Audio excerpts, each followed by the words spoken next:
चष्मा घाल दो, चष्मा.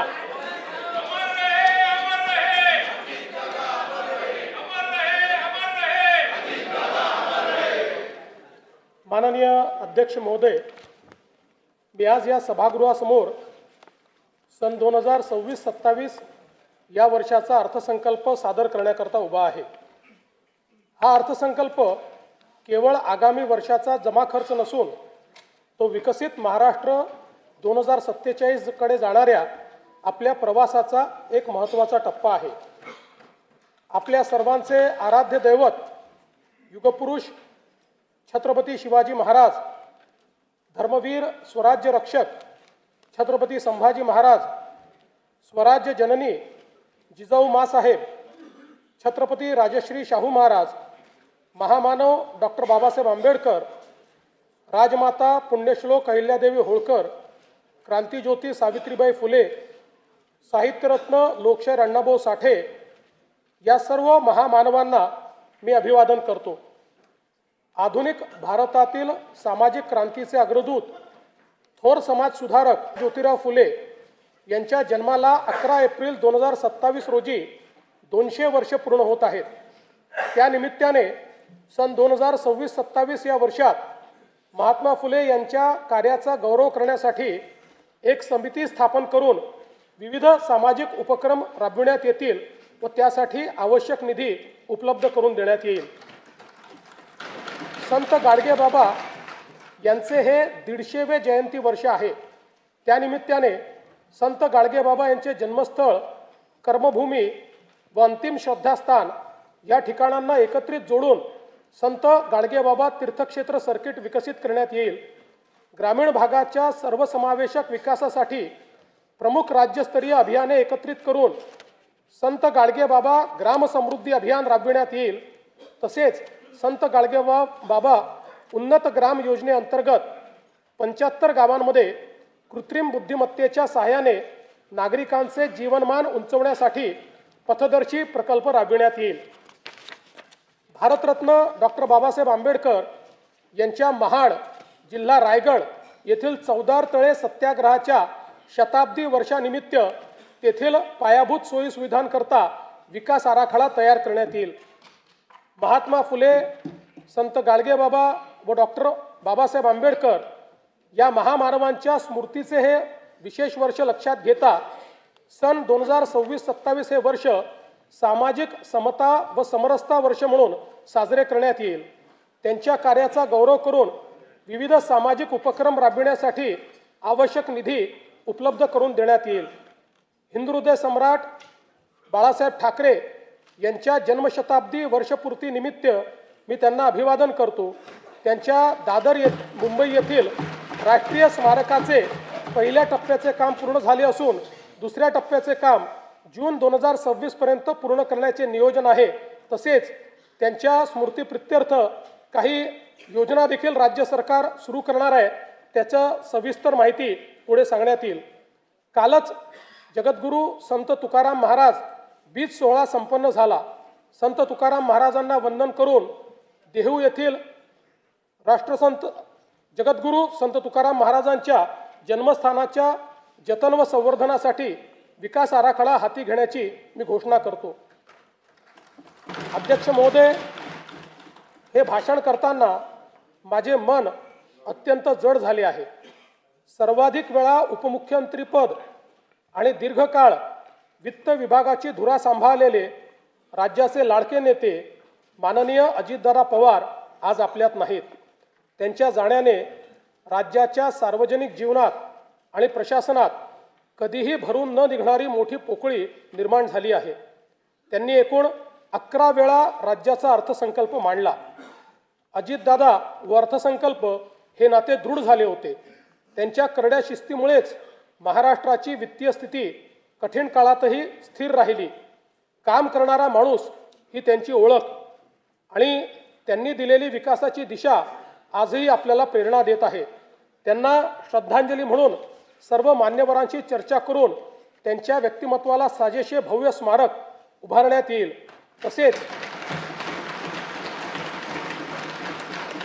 तसेच त्यांच्या नावे गतिमान नागरी सेवा पुरस्कार देण्यात येईल असे मी जाहीर करतो. दिवंगत अजितदादांच्या स्मृतींना आजचा हा अर्थसंकल्प मी समर्पित करतो. स्थानिक स्वराज्य संस्थांच्या निवडणुकीत जनतेने महायुतीवर अभूतपूर्व विश्वास दाखवला, त्याबद्दल मी तमाम जनतेचे आभार मानतो. स्थानिक स्वराज्य संस्थांच्या प्रगतीसाठी महायुती सरकार कटिबद्ध राहील याची मी ग्वाही देतो. 16व्या केंद्रीय वित्त आयोगाने केलेल्या शिफारसीनुसार पुढील 5 वर्षांमध्ये राज्यासाठी भरीव निधी प्राप्त होणार असून आपत्ती व्यवस्थापनासाठी केंद्र शासनाने वाढीव निधी देण्याबाबत राज्याची मागणी मान्य केली. याबद्दल मी भारताचे प्रधानमंत्री श्री नरेंद्र मोदीजी यांचे मनपूर्वक आभार मानतो. राज्य शासनाने देखील 6व्या वित्त आयोगाची स्थापना केली होती. या वित्त आयोगाने विहित वेळेमध्ये आपला अहवाल सादर केला. याकरिता आयोगाचे अध्यक्ष व सदस्य यांचे मी अभिनंदन करतो व त्यांना धन्यवाद देतो. हा अहवाल कृती अहवालासह माननीय राज्यपालांच्या मान्यतेनंतर पुढील अधिवेशनात सभागृहाच्या पटलावर ठेवण्याची कारवाई करण्यात येईल. आयोगाच्या शिफारसींचा अभ्यास करून प्रशासकीय सुधारणा व आर्थिक विकेंद्रीकरणाच्या माध्यमातून स्थानिक स्वराज्य संस्था सक्षम करण्याची कारवाई करण्यात येईल. 1 फेब्रुवारी 2026 रोजी केंद्र शासनाने युवा केंद्रित अर्थसंकल्प सादर केला. त्यात महाराष्ट्रातील पायाभूत सुविधांचा वेगाने विकास करण्याकरता भरीव अर्थसहाय्य केले आहे. मुंबई पुणे व पुणे हैदराबाद या प्रस्तावित जलदगती रेल्वे प्रकल्पांमुळे सकल राज्य उत्पादनात मोठी वाढ होण्यास मदत होणार आहे. राज्यातील जनतेच्या वतीने मी भारताचे लोकप्रिय पंतप्रधान माननीय नरेंद्र मोदीजी यांचे मनपूर्वक आभार मानतो. महाराष्ट्र हे देशाचे आर्थिक इंजिन असल्याने विकसित भारत 2047 च्या स्वप्नपूर्तीत आपला वाटा सर्वात मोठा असेल. राज्याची अर्थव्यवस्था सन 2047 पर्यंत $5 ट्रिलियन करणे हे राज्याचे मुख्य ध्येय आहे. या ध्येयाची पूर्तता करण्याच्या दृष्टीने विकसित महाराष्ट्र 2047 चे विजन डॉक्युमेंट जाहीर करण्यात आले आहे. त्यानुसार सन 2029-30 पर्यंत साध्य करावयाची अल्पकालीन उद्दिष्टे, राज्याचे अमृत महोत्सवी वर्ष सन 2035 पर्यंत साध्य करावयाची मध्यमकालीन उद्दिष्टे आणि भारतीय स्वातंत्र्याचे शताब्दी वर्ष सन 2047 पर्यंत साध्य करावयाची दीर्घकालीन उद्दिष्टे निश्चित करण्यात आली आहेत. राज्याच्या प्रादेशिक संतुलित विकासाला चालना देण्याकरता 4 प्रमुख स्तंभ ठरवण्यात आले आहेत. 1 प्रगतिशील, 2 शाश्वत, 3 सर्वसमावेशक आणि 4 सुशासन. या 4 स्तंभाच्या अंतर्गत 16 उपक्षेत्रे निश्चित करण्यात आली आहेत. सन 2047 साली विकसित महाराष्ट्राची इमारत उभी करण्याकरिता इथून पुढे येणाऱ्या सर्व अर्थसंकल्पात विकसित महाराष्ट्राच्या संकल्पाचे प्रतिबिंब दिसणार आहे. या संकल्पाची दिशा कशी असेल हे या वर्षीच्या अर्थसंकल्पात मी स्पष्ट करणार आहे. जब इरादा बना लिया है ऊंची उड़ान का, भास्कर राव, जब इरादा बना लिया है ऊंची उड़ान का, फिर देखना फिजूल है कद आसमान का.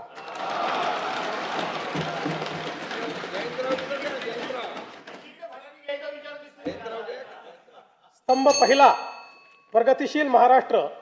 उपक्षेत्र पहिले कृषी संलग्न क्षेत्र आणि ग्रामीण विकास. राज्याचा कृषी GDP सन 2047 पर्यंत $55 अब्ज वरनं $500 अब्ज वर नेण्याचे उद्दिष्ट ठेवण्यात आले आहे. राज्याचा पोशिंदा बळीराजाला केंद्रस्थानी ठेवून शेतीमालाला जागतिक बाजारपेठ उपलब्ध होण्याकरता 10 ते 15 पिकांसाठी एकात्मिक मूल्य साखळी तयार करण्यात येईल. शेतकऱ्यांना सुलभतेने सेवा देण्याकरता ॲग्रिस्टॅक, महावेद, महाडीबीटी आणि इतर डिजिटल प्लॅटफॉर्म्सद्वारे शेतकऱ्यांसाठी एकात्मिक परिसंस्था निर्माण करण्याचे उद्दिष्ट आहे. महाराष्ट्र आज कृत्रिम बुद्धिमत्ता, AI आणि डिजिटल शेतीमध्ये देशभर 30 लाखाहून अधिक शेतकऱ्यांना हवामान अंदाज, पीक सल्ला आणि बाजारभावाची अचूक माहिती मिळत आहे. हा प्लॅटफॉर्म खऱ्या अर्थानं शेतकऱ्यांचा डिजिटल सहकारी आहे. आदिवासी शेतकऱ्यांसाठी आम्ही महाविस्तारमध्ये देहवाली भिली भाषेचा समावेश केला आहे. लवकरच इतर प्रमुख आदिवासी भाषाही यामध्ये जोडल्या जातील। ज्यांच्याकडे स्मार्टफोन नाही अशा शेतकऱ्यांसाठी आम्ही वसुधा ही व्हॉइस सेवा सुरू केली आहे। या फोन कॉलवरच पिकांचे आरोग्य आणि कीड व्यवस्थापनाचा सल्ला दिला जात आहे। Agriculture data exchange and sandbox आणि राज्यातील 4ही कृषी विद्यापीठांमध्ये artificial intelligence innovation and incubation centre स्थापन करण्यात येत आहे। यामुळे कृषी स्टार्टअप्सला मोठी चालना मिळेल। या आधुनिक तंत्रज्ञानामुळे शेतीच्या उत्पादन खर्चात 25% कमतरता होऊन शेतकऱ्यांचे उत्पन्न वाढण्यास मोठी मदत होणार आहे। कृषी क्षेत्रातील डेटा व डिजिटल सेवांच्या माध्यमातून शासनाच्या विविध योजनांचा लाभ शेतकऱ्यांपर्यंत जलद व पारदर्शकपणे पोहोचवण्यासाठी राज्यात ॲग्रिस्टॅक योजना राबविण्यात येत आहे। शेतकऱ्यांना फार्मर ID देण्यात महाराष्ट्र देशातील अग्रगण्य राज्य असून फेब्रुवारी 2026 पर्यंत 1,31,00,000 फार्मर ID तयार झाले आहेत। या योजनेत आम्ही आदिवासी वनपट्टेधारक शेतकरी यांचा देखील समावेश करत आहोत। कृषी समृद्धी योजनेअंतर्गत सन 2026-27 ते सन 2029-30 या 4 वर्षाच्या कालावधीत राज्यातील कृषी क्षेत्रात भांडवली गुंतवणूक वाढवून पायाभूत सुविधा निर्माण करण्यात येतील। राज्यात 5 लाख हेक्टर क्षेत्र नैसर्गिक शेतीखाली आणून सकस व पोषणयुक्त नैसर्गिक शेतीमाल उत्पादित करण्यासाठी आगामी 2 वर्षांमध्ये महाराष्ट्र नैसर्गिक शेती अभियान या नवीन योजनेची अंमलबजावणी करण्यात येणार आहे। गोपीनाथ मुंडे अपघात सानुग्रह अनुदान योजनेत शेतमजुरांचा देखील समावेश करण्यात येईल। राज्याच्या कृषी उत्पन्नात पशुपालनाचा वाटा 25% आहे।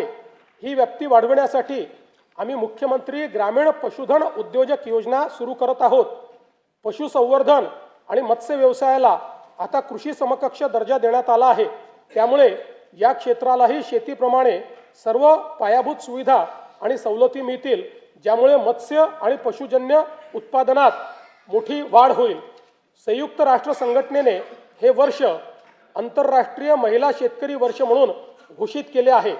त्यानिमित्त महिला गोपालक, कुक्कुटपालक आणि शेळीपालकांसाठी आम्ही विशेष प्रोत्साहनपर कार्यक्रम राबविणार आहोत। मत्स्य व्यवसाय क्षेत्राच्या विकासासाठी प्रतिवर्षी 1,240 कोटी रुपये आर्थिक भाराच्या मुख्यमंत्री मत्स्य संपदा योजनेस मान्यता देण्यात आली आहे। या योजनेमुळे राज्यातील मच्छीमारांचे आर्थिक व सामाजिक विकासाबरोबरच पायाभूत सुविधा निर्मितीमुळे मत्स्य उत्पादनात वाढ होणार आहे।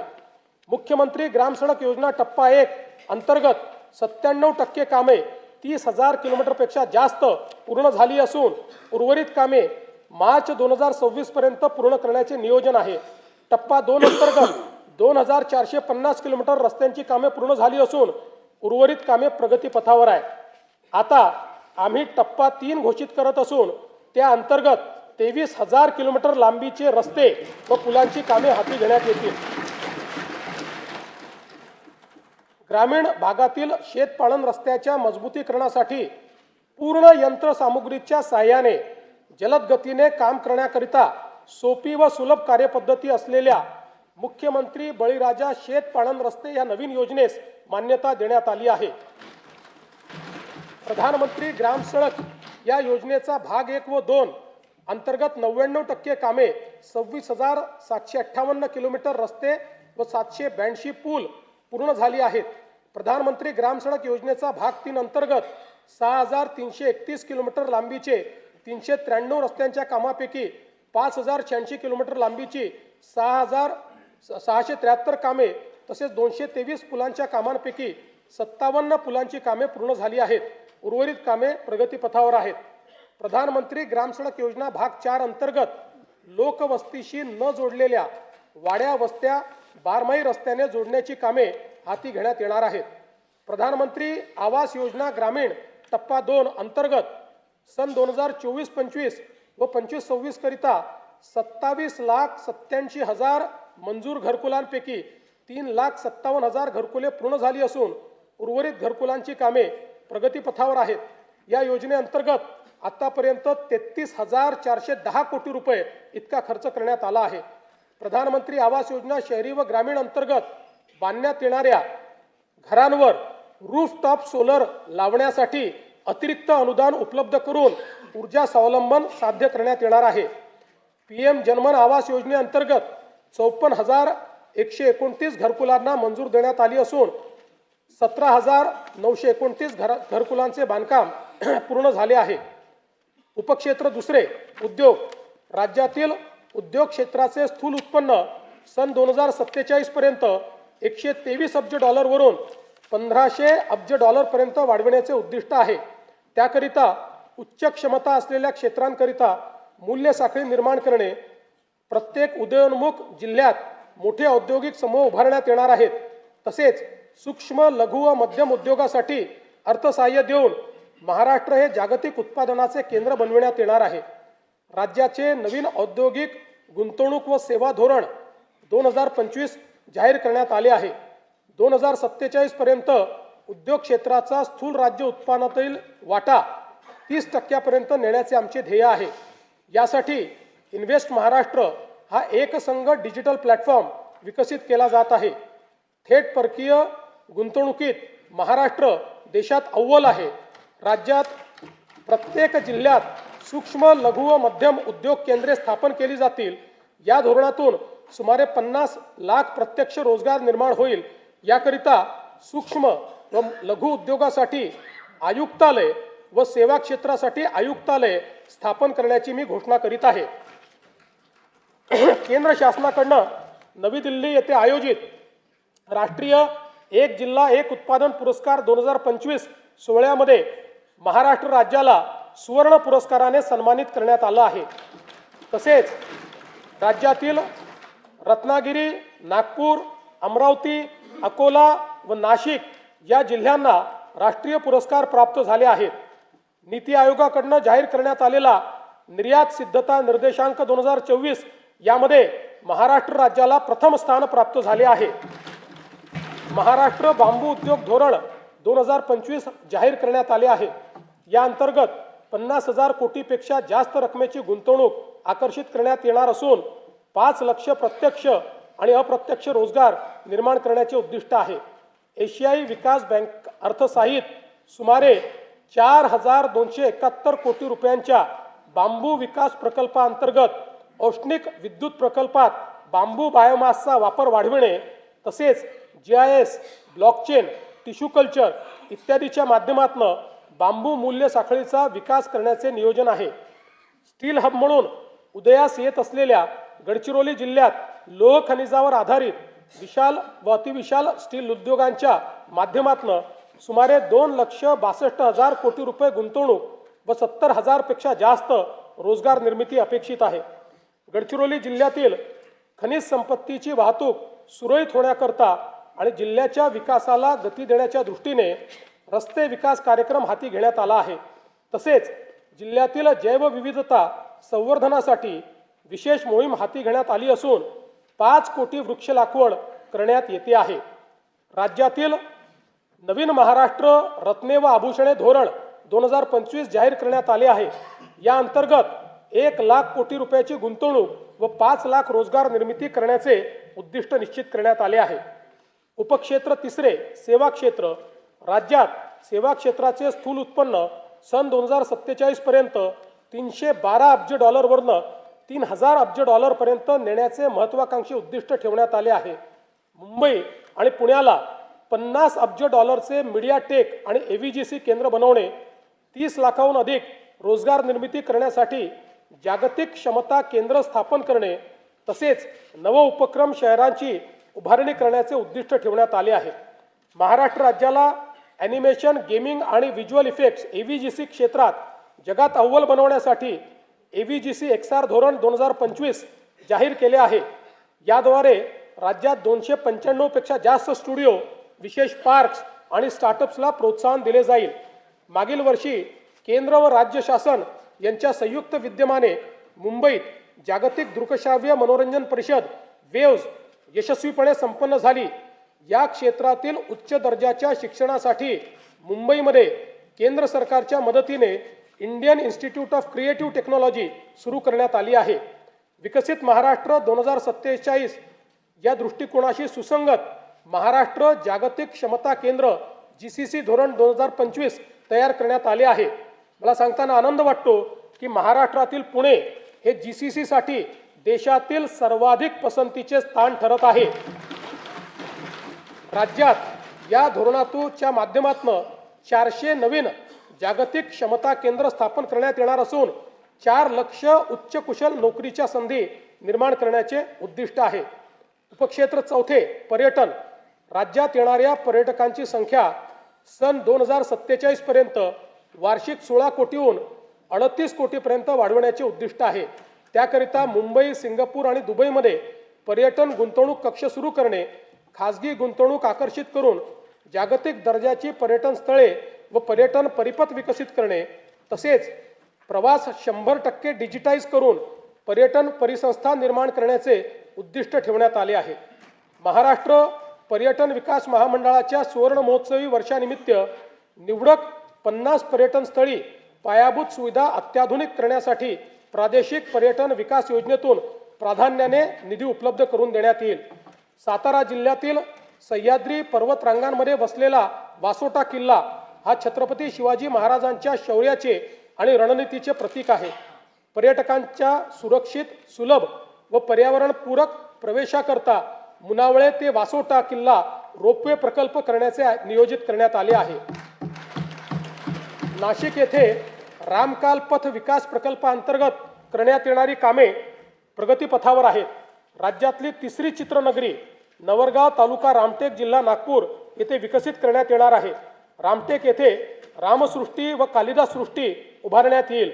तसेच महाकवी कालिदास यांचे जीवनचरित्र सर्वसामान्य जनतेला व नवीन पिढीला कळावे याकरिता चित्रपट निर्मितीसाठी आवश्यक ते सहकार्य केले जाईल।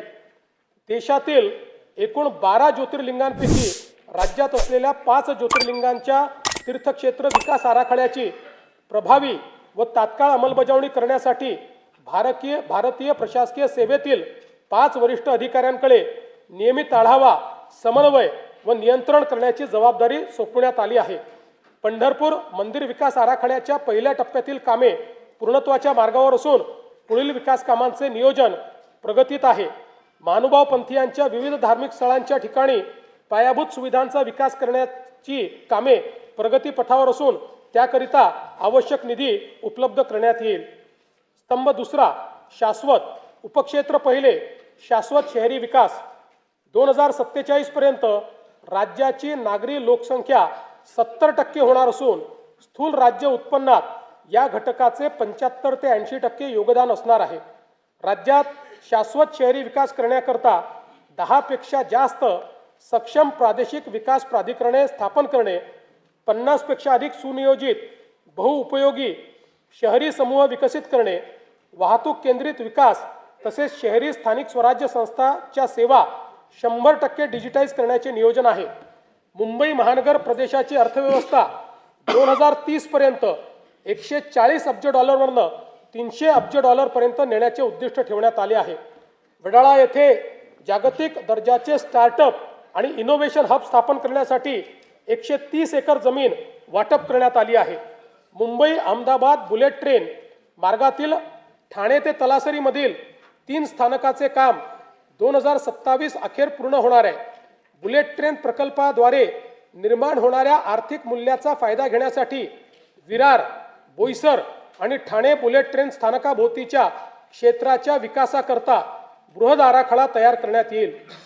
अटल बिहारी वाजपेयी शिवडी नावासेवा अटल सेतू परिसरात तिसरी मुंबई 3.0 विकसित करण्यात येईल। या अंतर्गत कर्नाळा साई चिरनेर, रायगड पेण आणि नवी मुंबई आंतरराष्ट्रीय विमानतळ अधिसूचित क्षेत्र ही ग्रीनफील्ड विकास केंद्रे म्हणून विकसित करण्याचे नियोजन आहे। वाढवण जिल्हा पालघर जवळ चौथी मुंबई विकसित करण्याचे नियोजित असून त्या अंतर्गत लॉजिस्टिक्स आणि वेअर हाऊसिंगसाठी विकास केंद्रे निर्माण करण्यात येतील।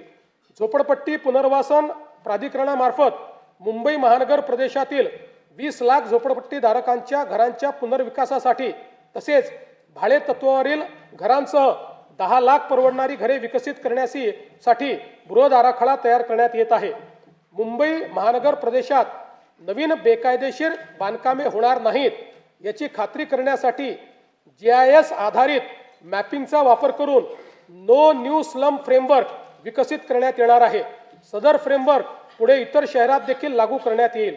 केंद्र शासनाकडून नीती आयोगामार्फत देशभरातील निवडक क्षेत्रांचा आर्थिक वाढीचा रोडमॅप तयार करण्यात येत आहे। मुंबई महानगराच्या धर्तीवर पुणे, नाशिक, नागपूर व छत्रपती संभाजीनगर ग्रोथ हब प्रकल्पाचा विकास आराखडा तयार करण्यात येणार आहे। नागपूर शहराच्या आर्थिक वाढीला चालना देण्यासाठी नवीन नागपूर म्हणून व्यापार व वित्तीय केंद्र विकसित करण्यात येणार आहे। नागपूर शहराच्या विकास व विस्ताराला चालना देण्यासाठी नागपूर रिंग रोडला देखील मान्यता देण्यात आली आहे। उपक्षेत्र दुसरे, वाहतूक व माल पुरवठा व्यवस्थापन। राज्यात सन 2047 पर्यंत प्रवासी व माल वाहतुकीकरता सलग संपर्क जाळे निर्माण करण्यासाठी 1200 किलोमीटर लांबीचे मेट्रो मार्ग तसेच 6000 किलोमीटरपेक्षा जास्त द्रुतगती मार्ग विकसित करण्याचे नियोजन आहे। मुंबई, पुणे व नागपूर शहरामध्ये एकूण 490 किलोमीटर लांबीच्या मेट्रो मार्गिका उभारण्याचे काम हाती घेण्यात आले असून त्यापैकी 173 किलोमीटर लांबीच्या मार्गिका वाहतुकीसाठी खुल्या करण्यात आल्या आहेत। तसेच आगामी वर्षात 50 किलोमीटर लांबीच्या मार्गिका वाहतुकीसाठी खुल्या करण्याचे नियोजन आहे। सन 2029 पर्यंत आणखी 165 किलोमीटर लांबीच्या मेट्रो मार्गिका या सुरू करण्यात येणार आहेत।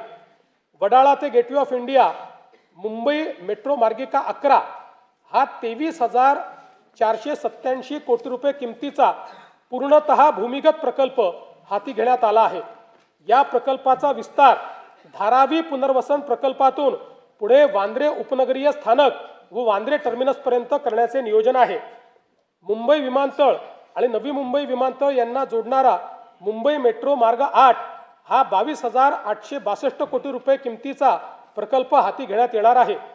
तळोजा ते खांदेश्वर नवी मुंबई मेट्रो मार्ग 2 या 5,575 कोटी रुपये किमतीच्या प्रकल्पामुळे नवी मुंबई विमानतळापर्यंत वाहतूक व्यवस्थेत लक्षणीय सुधारणा होईल। रस्त्यावरील वाहतूक कोंडी दूर करण्यासाठी मुंबई आणि पुणे शहरात भुयारी मार्गांचे जाळे उभारण्याचा शासनाचा मानस आहे। मुंबई शहरातील ऑरेंज गेट पूर्व मुक्त मार्ग ते मरीन ड्राईव्ह दरम्यान भुयारी मार्ग प्रकल्पाच्या लॉन्चिंग शाफ्टचे बांधकाम पूर्ण झाले आहे। हा प्रकल्प डिसेंबर 2028 पर्यंत पूर्ण करण्याचे नियोजन आहे। मुंबईतील पूर्व आणि पश्चिम परिसराला जोडणाऱ्या गोरेगाव मुलुंड या भुयारी मार्गाच्या पहिल्या टप्प्याचे काम अंतिम स्तरावर आहे। ठाणे ते बोरिवली या 18,838 कोटी रुपये किमतीच्या भुयारी मार्गाचे काम प्रगतीपथावर असून जून 2028 पर्यंत तो पूर्ण करण्याचे नियोजन आहे। खारघर ते तुर्भे या सुमारे 6 किलोमीटर लांबीच्या 2,100 कोटी रुपये किमतीच्या भुयारी मार्गाचे काम सप्टेंबर 2028 पर्यंत पूर्ण करण्याचे नियोजन आहे। एकात्मिक भुयारी मार्ग रस्ता प्रकल्प अंतर्गत वांद्रे वरळी सागरी सेतू ते बुलेट ट्रेन स्थानक, वांद्रे कुर्ला संकुल ते छत्रपती शिवाजी महाराज आंतरराष्ट्रीय विमानतळ जोडण्यात येणार आहे। गायमुख जंक्शन ते फाउंटन हॉटेल जंक्शन दरम्यान सुमारे 6 किलोमीटर लांबीचा भुयारी मार्ग व फाउंटन हॉटेल ते भाईंदर दरम्यान 9 किलोमीटर लांबीचा उन्नत मार्ग प्रस्तावित आहे। पूर्वेकडील अटल सेतू ते पश्चिमेकडील सागरी किनारा मार्ग आणि वांद्रे वरळी सागरी सेतू यांच्या दरम्यान सिग्नल विरहित वाहतुकीकरता शिवडी वरळी या उन्नत मार्गाचे काम प्रगतीपथावर असून सप्टेंबर 2026 पर्यंत हे काम पूर्ण करण्याचे नियोजन आहे। ऐरोली ते कटई नाका या उन्नत मार्गाचे भाग 3 चे काम हाती घेण्यात येत आहे। ठाणे ते नवी मुंबई आंतरराष्ट्रीय विमानतळ असा उन्नत मार्ग बांधण्याच्या प्रकल्पाला मान्यता देण्यात आली आहे। अटल सेतू ते मुंबई पुणे द्रुतगती मार्गापर्यंत 1,102 कोटी रुपये किमतीचा उन्नत मार्ग फेब्रुवारी 2027 पर्यंत पूर्ण करण्याचे नियोजन आहे। दक्षिण मुंबईला समृद्धी महामार्गाशी थेट जोडण्याकरता छेडानगर ते आनंदनगर व आनंदनगर ते साकेत ठाणे या उन्नत मार्गाचे काम डिसेंबर 28 पर्यंत पूर्ण करण्याचे नियोजन आहे। तसेच साकेत ते आमणे या उन्नत मार्गाच्या कामाचा प्रकल्प अहवाल तयार करण्यात येत आहे। स्वातंत्र्यवीर सावरकर वांद्रे वर्सोवा सागरी सेतू या 18,121 कोटी रुपये किमतीच्या प्रकल्पाचे 4ही टप्प्याचे काम प्रगतीत असून हा प्रकल्प मे 2028 पर्यंत अखेरपर्यंत पूर्ण करण्याचे नियोजन आहे। वर्सोवा दहिसर भाईंदर या 22,166 कोटी रुपये किमतीच्या सुमारे 60 किलोमीटर लांबीचा किनारी मार्ग प्रगतीत असून डिसेंबर 28 अखेरपर्यंत पूर्ण करण्याचे नियोजन आहे। मुंबई वाढवण द्रुतगती जोडणी करण्याकरता उत्तम ते विरार या सुमारे 58,754 कोटी रुपये किमतीच्या सागरी सेतूचे काम हाती घेण्यात येत आहे। बाळकुम ते गायमुख या ठाणे किनारी रस्ता प्रकल्पाचे काम प्रगतीपथावर असून प्रकल्प डिसेंबर 2028 पर्यंत पूर्ण करण्याचे नियोजन आहे। अटल सेतूला नवी मुंबई आंतरराष्ट्रीय विमानतळाशी जोडण्याकरता उल्वे किनारी मार्गाचे काम जुलै 2026 पर्यंत पूर्ण करण्याचे नियोजन आहे। पनवेल ते कर्जत या 2,782 कोटी रुपये किमतीच्या प्रकल्पाचे काम अंतिम टप्प्यात असून तो लवकरच वाहतुकीसाठी खुला करण्याचे नियोजन आहे। मुंबई नागरी परिवहन प्रकल्प 3B या 14,907 कोटी रुपये किमतीच्या कामास मान्यता देण्यात आली असून त्यात राज्य शासनाचा 50% आर्थिक सहभाग आहे। या प्रकल्पाअंतर्गत बदलापूर कर्जत, आसनगाव ते कसारा, पनवेल ते वसई या दरम्यान सुमारे 69 किलोमीटर लांबीचे नवीन उपनगरीय रेल्वे कॉरिडॉर प्रस्तावित आहेत। पुणे लोणावळा 3ऱ्या व 4थ्या रेल्वे मार्गिकेच्या 5,100 कोटी रुपये किमतीच्या प्रकल्पास मान्यता देण्यात आली आहे। या प्रकल्पाचा पिंपरी चिंचवड, आकुर्डी आणि तळेगाव या औद्योगिक पट्ट्यांना थेट लाभ होईल। पुणे महानगर मेट्रो रेल्वे प्रकल्प टप्पा 2 मधील खडकवासला स्वारगेट, हडपसर खराडी मेट्रो मार्गिकेच्या उपमार्गिका हडपसर ते लोणी काळभोर आणि हडपसर बस डेपो ते सासवड रोड या प्रकल्पास मान्यता देण्यात आली आहे। पुण्यातील रामवाडी ते वाघोली दरम्यान 11 किलोमीटर लांबीच्या मेट्रो प्रकल्पास देखील मान्यता देण्यात आली आहे। येरवडा ते कात्रज आणि हिंजवडी ते सिंहगड रोड या 54 किलोमीटर दुहेरी भुयारी मार्गाचा व्यवहार्यता अहवाल तयार करण्यात येत आहे। राज्यातील विविध रेल्वे प्रकल्पांसाठी 50% राज्य हिश्श्यासाठी आवश्यक निधी उपलब्ध करून देण्यात आला आहे। महाराष्ट्र अमृतकाल रस्ते विकास योजना 2025 ते 47 अंतर्गत राज्यातील रस्त्यांचा टप्प्याटप्प्याने विकास केला जाईल। या योजनेत 6,272 किलोमीटरचे द्रुतगती मार्ग, 14,919 किलोमीटरचे राज्य व जिल्हा मार्ग तसेच 4,247 किलोमीटरचे पर्यटन परिपथ समाविष्ट आहेत। ही योजना महाराष्ट्राला $5 ट्रिलियन अर्थव्यवस्थेकडे नेण्यासाठी महत्त्वाची ठरणार आहे। पवनार जिल्हा वर्धा ते पत्रादेवी जिल्हा सिंधुदुर्ग या शक्तिपीठ महामार्गाच्या कोल्हापूर व सिंधुदुर्ग जिल्ह्यातील सुधारित संरेखनास मान्यता देण्यात आली असून भूसंपादनाची कारवाई अंतिम टप्प्यात आहे। कल्याण जिल्हा ठाणे ते लातूर पर्यंत ग्रीनफील्ड द्रुतगती महामार्ग उभारण्याचे प्रस्तावित असून त्याच्या संरेखनाची कारवाई सुरू आहे। राज्यातील 1,000 पेक्षा अधिक लोकसंख्या असलेल्या राज्यातील 1,000 पेक्षा अधिक लोकसंख्या असलेल्या गावांना कॉन्क्रीट रस्त्याने जोडण्यात येईल असे मी घोषित करत आहे। त्यासाठी एशियाई विकास बँकेच्या सहाय्याने 4,500 कोटी रुपये किमतीचा कार्यक्रम राबविण्यात येणार आहे। राज्यातील पूर्व विभागातील नैसर्गिक खनिज संपत्तीने समृद्ध असलेल्या भागाचा सर्वांगीण विकासाच्या दृष्टीने नागपूर गोंदिया भंडारा गडचिरोली नागपूर चंद्रपूर या प्रवेश नियंत्रित शीघ्र संचार द्रुतगती महामार्गांच्या कामास मान्यता देण्यात आली आहे। वाढवण बंदराला देखील समृद्धी महामार्गाने जोडण्याकरता तवा ते भरवीर माल वाहतूक कॉरिडॉरच्या कामास मान्यता देण्यात आली आहे।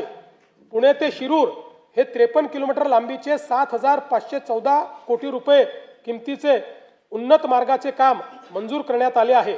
तळेगाव चाकण हा 6,499 कोटी रुपये किमतीचा 25 किलोमीटर लांबीचा उन्नत मार्ग व चाकण शिक्रापूर या 5,232 कोटी रुपये किमतीच्या 28 किलोमीटर लांबीच्या रस्त्याच्या 6 पदरीकरणाची कामे हाती घेण्यात आली आहेत।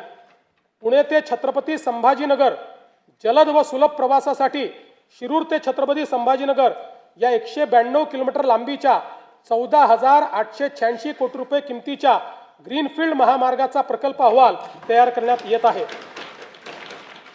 छत्रपती संभाजीनगर विमानतळ ते वाळुंज MIDC दरम्यान उन्नत मार्गाचे काम 2 टप्प्यामध्ये करण्यात येईल। हडपसर यवत या 5,262 कोटी रुपये किमतीच्या 31.50 किलोमीटर लांबीच्या 6 पदरी रस्त्याचे काम हाती घेण्यात आले आहे। नवी मुंबई आंतरराष्ट्रीय विमानतळावरून देशांतर्गत विमानसेवा 25 डिसेंबर 2025 पासून सुरू झाली आहे. छत्रपती संभाजीराजे आंतरराष्ट्रीय विमानतळ पुरंदर पुणेकरिता विशेष हेतू प्राधिकरणाची स्थापना करण्यास मान्यता देण्यात आली असून भूसंपादनाची प्रक्रिया अंतिम टप्प्यात आहे. गडचिरोली येथे ग्रीनफील्ड विमानतळासाठी भूसंपादनाची प्रक्रिया सुरू करण्यात आलेली आहे. लातूर, बारामती व अमरावती येथील विमानतळाच्या ठिकाणी रात्रीच्या उड्डाणाकरता सुविधा उपलब्ध करून देण्यात येणार आहे. शिर्डी, नाशिक, छत्रपती संभाजीनगर, अमरावती, अकोला, रत्नागिरी, यवतमाळ व कराड विमानतळांच्या विस्तारीकरणाची कामे सुरू करण्यात येत आहेत. मुंबई महानगर प्रदेशातील वाढत्या वाहतूक कोंडीला पर्यायी पर्यावरणपूरक स्वस्त उपाय म्हणून सध्याचे जलमार्गांचे 125 किलोमीटरचे जाळे 340 किलोमीटरपर्यंत विस्तारण्यात येणार आहे. त्यामुळे सध्या वार्षिक 1,60,00,000 असलेली प्रवासी संख्या 2031 पर्यंत 7,39,00,000 वाढेल. यासाठी 21 विद्यमान जलमार्गावरील 20 टर्मिनलचे अद्ययावतीकरण आणि 11 नवीन जलमार्गावर 24 टर्मिनलची निर्मितीसाठी 6,600 कोटी रुपयाचा खर्च अपेक्षित आहे. मुंबईमधील रेडिओ क्लब येथील नवीन जेटी प्रकल्प डिसेंबर 2027 पर्यंत पूर्ण करण्याचे नियोजन आहे. देशातील सर्वात मोठे बंदर म्हणून उदयास येत असलेल्या पालघर जिल्ह्यातील वाढवण बंदर प्रकल्पाकरिता राज्य हिस्सा म्हणून आवश्यक निधी टप्प्याटप्प्याने उपलब्ध करून देण्यात येणार आहे. मच्छीमारांच्या अडचणी व गरजा लक्षात घेता पालघर जिल्ह्यातील सातपाटी येथे आधुनिक मत्स्य बंदर विकसित करण्याचा प्रकल्प हाती घेण्यात आला आहे. या प्रकल्पामुळे बोटींसाठी सुरक्षित थांबा, वादळी वाऱ्यापासून संरक्षण आणि आधुनिक सोयी सुविधा उपलब्ध होणार असून त्याद्वारे मत्स्य उत्पादनात भरीव वाढ होणार आहे. वाढवण बंदर प्रकल्पातून 12 लाखाहून अधिक थेट रोजगार निर्मिती होणार आहे. वाढवणच्या आसपासच्या सुमारे 44 गावामधील स्थानिक तरुणांना रोजगार देण्यासाठी वाढवण बंदर कौशल्य विकास कार्यक्रम राबविण्यात येत आहे. राज्य शासनाने महाराष्ट्र राज्य जहाज बांधणी, जहाज दुरुस्ती व जहाज पुनर्वापर धोरण 2025 जाहीर केले आहे. या धोरणाअंतर्गत मरीन शिपयार्ड क्लस्टर विकसित करण्यात येणार असून ग्रीनफील्ड जहाज बांधणी क्लस्टर प्रकल्पासाठी आवश्यक तरतूद करण्यात येणार आहे. उपक्षेत्र तिसरे, ऊर्जा आणि शाश्वतता. सन 2047 पर्यंत 75% स्वच्छ ऊर्जा मिळवण्याचे राज्याचे उद्दिष्ट आहे. यासाठी राज्यात सौर, पवन आणि हरित हायड्रोजन प्रकल्पांना चालना दिली जात आहे. मुख्यमंत्री बळीराजा मोफत वीज योजनेअंतर्गत 7.5 हॉर्स पॉवर पर्यंतच्या कृषी ग्राहकांना वीज बिलामध्ये 100% सवलतीच्या अनुषंगाने योजनेच्या अंमलबजावणीपासून तर फेब्रुवारी 2026 पर्यंत 32,756 कोटी रुपये वितरित केले आहेत आणि सन 2026-27 मध्येही ही योजना सुरूच राहणार आहे आणि त्याकरता 20,000 कोटी रुपये एवढा निधी आरक्षित करण्यात आलेला आहे. मुख्यमंत्री सौर कृषी वाहिनी 2.0 अंतर्गत एकूण 16,000 मेगावॅट सौर ऊर्जा क्षमता स्थापित करण्याचे उद्दिष्ट ठरविण्यात आले आहे. त्यामुळे राज्यातील 100% कृषी पंप ग्राहकांना दिवसा वीज पुरवठा करण्याचा उद्देश साध्य होणार आहे. या योजनेअंतर्गत आतापर्यंत 3,449 मेगावॅट क्षमता कार्यान्वित झाली असून डिसेंबर 26 पर्यंत सुमारे 10,000 मेगावॅट अतिरिक्त क्षमता ही निर्माण होणार आहे. प्रधानमंत्री कुसुम घटक ब योजनेअंतर्गत मागेल त्याला सौर कृषी पंप योजनेअंतर्गत एकूण 6,63,324 सौर कृषी पंप स्थापित करण्यात आले आहेत. कुसुम घटक ब योजनेच्या अंमलबजावणीमध्ये महाराष्ट्र राज्य हे देशात प्रथम क्रमांकावर आहे. मला सांगण्यास आनंद वाटतो की मागेल त्याला सौर कृषी पंप योजनेअंतर्गत डिसेंबर 2025 या एकाच महिन्यात 45,911 इतके सौर कृषी पंप बसवून महाराष्ट्र राज्याची गिनीज बुक ऑफ वर्ल्ड रेकॉर्डमध्ये नोंद झाली आहे. प्रधानमंत्री सूर्यघर मोफत वीज योजनेची अंमलबजावणी देशात राज्य दुसऱ्या क्रमांकावर आहे. आतापर्यंत 4,57,000 घरगुती ग्राहकांनी 1,735 मेगावॅट पेक्षा जास्त क्षमतेचे रूफटॉप सोलर स्थापित केले आहेत। या ग्राहकांना 3,200 कोटी रुपये सबसिडीचा लाभ देण्यात आलेला आहे। 0 ते 100 युनिट वीज वापरणाऱ्या ग्राहकांसाठी स्वयंपूर्ण महाराष्ट्र आवासीय रूफटॉप सोलर योजना स्मार्ट योजना मंजूर केली आहे। या योजनेत 5 लाख लाभार्थ्यांसाठी 635 कोटी रुपयांचे अनुदान राज्य शासन देणार आहे।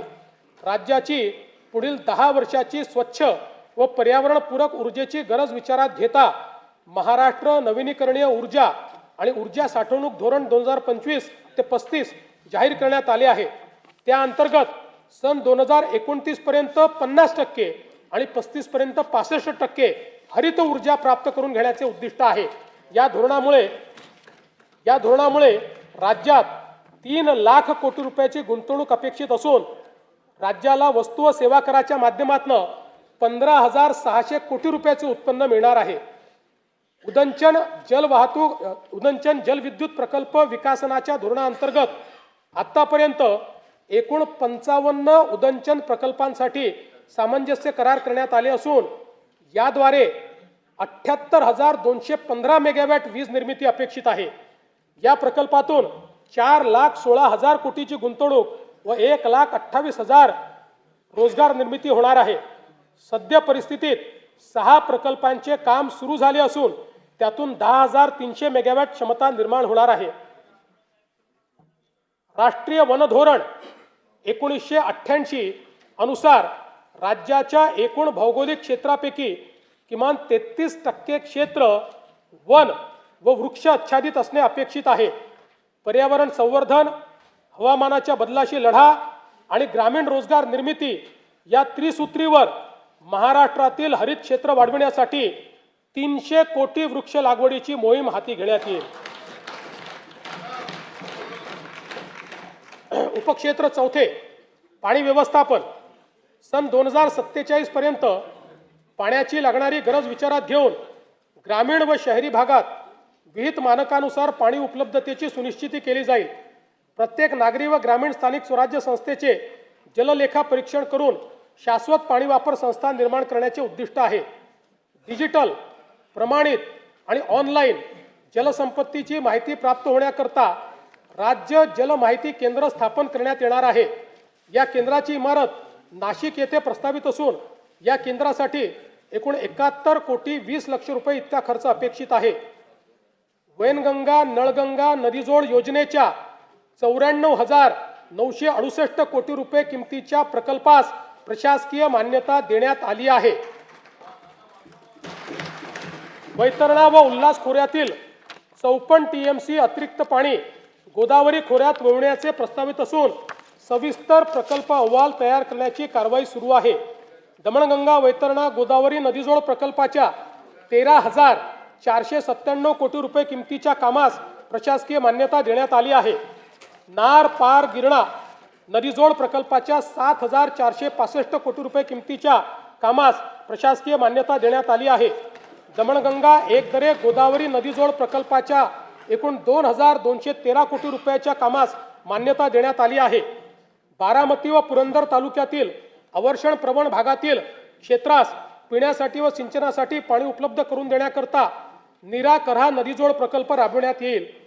कोल्हापूर व सांगली जिल्ह्यातील पूर व अन्य धोके निवारणासाठी जागतिक बँकेच्या सहाय्याने 2,240 कोटी रुपये किमतीचा महाराष्ट्र राज्य प्रतिसादक्षम विकास कार्यक्रम राबविण्यास मान्यता देण्यात आली आहे। या अंतर्गत कृष्णा खोऱ्यातले पुराचे पाणी भीमा खोऱ्यातील पश्चिम महाराष्ट्र व मराठवाड्यातील दुष्काळग्रस्त भागाकडे वळविण्याच्या कामाचा समावेश करण्यात आला आहे।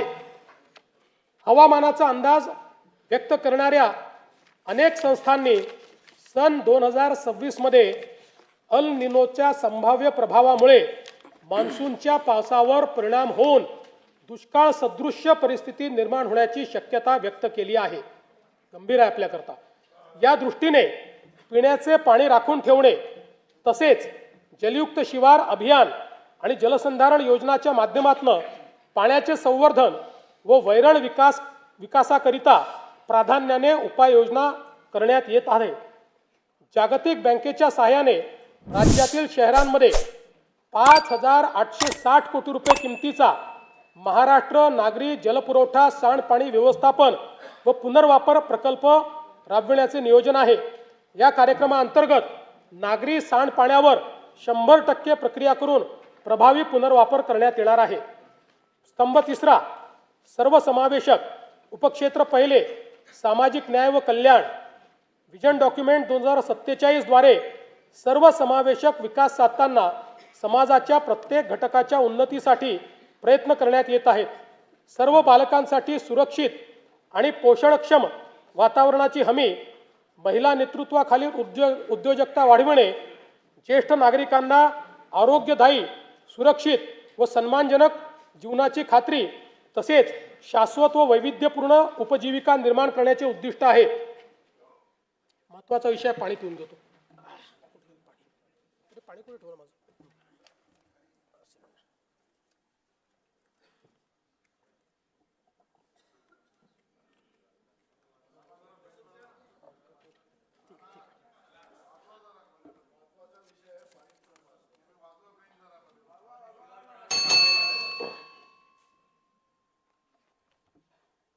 आम्ही राज्यातील शेतकऱ्यांसाठी कर्जमाफी योजना राबविण्याचे आश्वासन दिले होते। त्याकरिता समिती गठीत केली आहे। राज्यातील 30 सप्टेंबर 2025 रोजी पीक कर्ज थकीत असणाऱ्या पात्र शेतकऱ्यांना 2 लाख रुपयापर्यंत कर्जमाफी देणारी पुण्यश्लोक अहिल्यादेवी होळकर शेतकरी कर्जमाफी योजना मी आज जाहीर करीत आहे। नानाभाऊ, राज्यातील नानाभाऊ ऐकायचं एक मिनिट। राज्यातील 30 सप्टेंबर 2025 रोजी पीक कर्ज थकीत असणाऱ्या पात्र शेतकऱ्यांना 2 लाख रुपयापर्यंत कर्जमाफी देणारी पुण्यश्लोक अहिल्यादेवी होळकर शेतकरी कर्जमाफी योजना मी आज जाहीर करत आहे। जे शेतकरी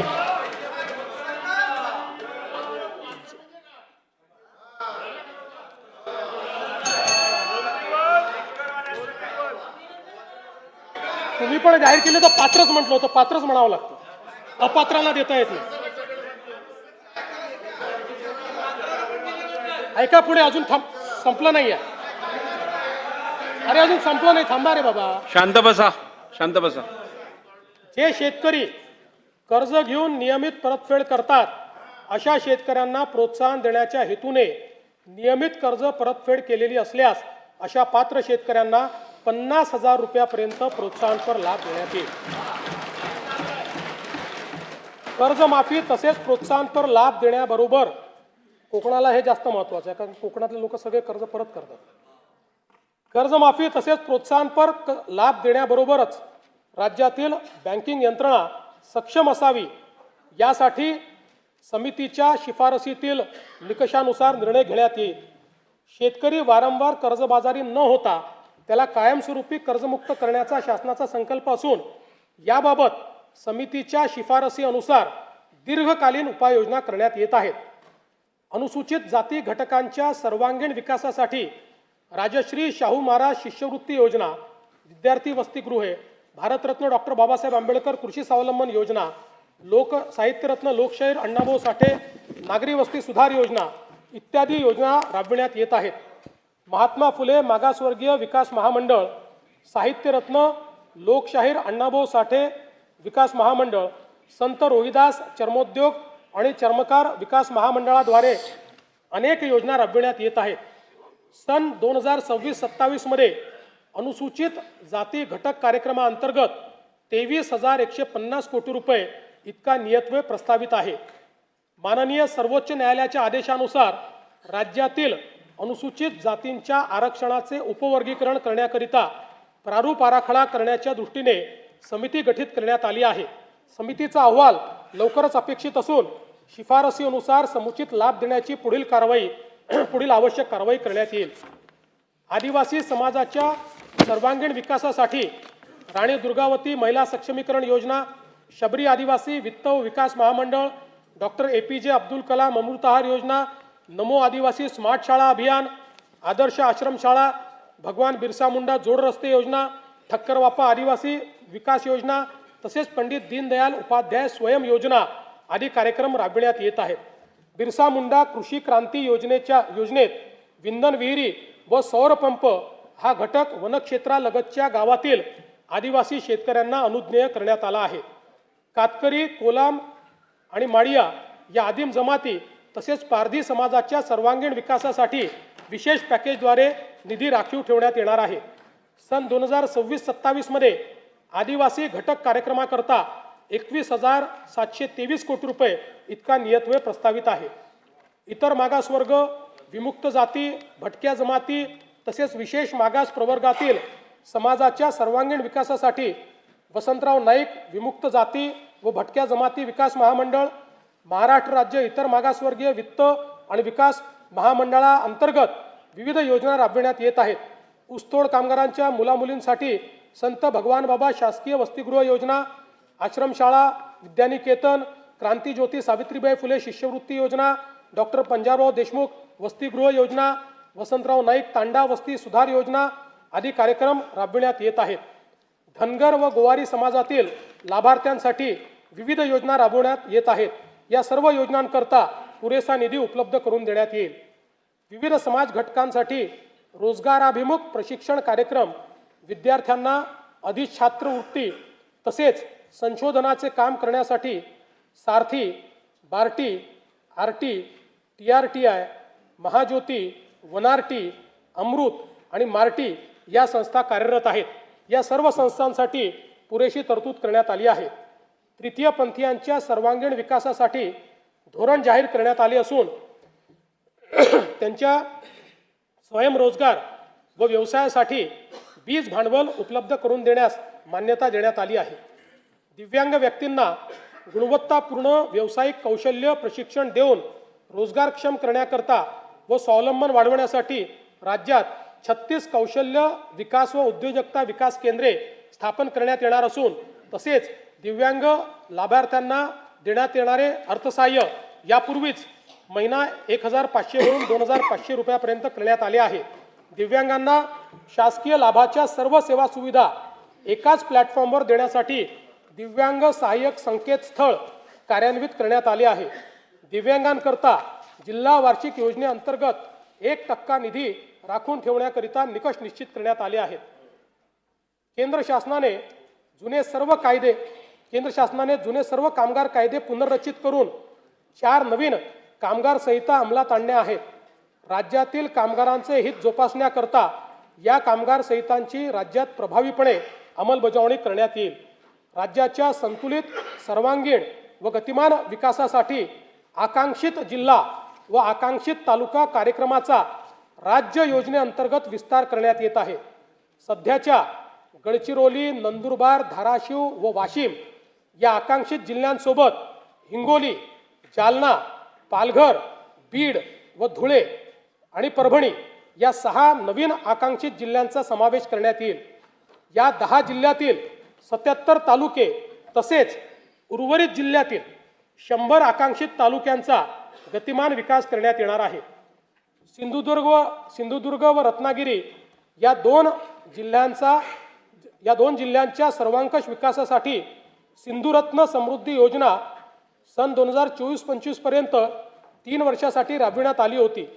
पुढील 3 वर्षाकरता सिंधुरत्न समृद्ध योजना 2.0 प्रस्तावित करण्यात येत आहे. कोकण विभागातील साकव बांधणी व दुरुस्तीसाठी विशेष कार्यक्रम हाती घेण्यात येईल. येणाऱ्या 8 मार्च रोजीच्या जागतिक महिला दिनानिमित्त राज्यातील सर्व लाडक्या बहिणींना मी शुभेच्छा देतो. मुख्यमंत्री माझी लाडकी बहीण ही योजना अशीच सुरू राहणार आहे व या योजनेकरता आवश्यक ती भरीव तरतूद करण्यात आलेली आहे.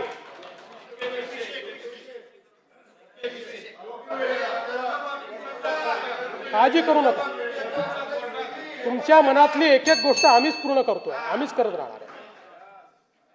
फक्त कोर्टात जाऊ नका, योजनेच्या विरुद्ध कोर्टात जाऊ नका.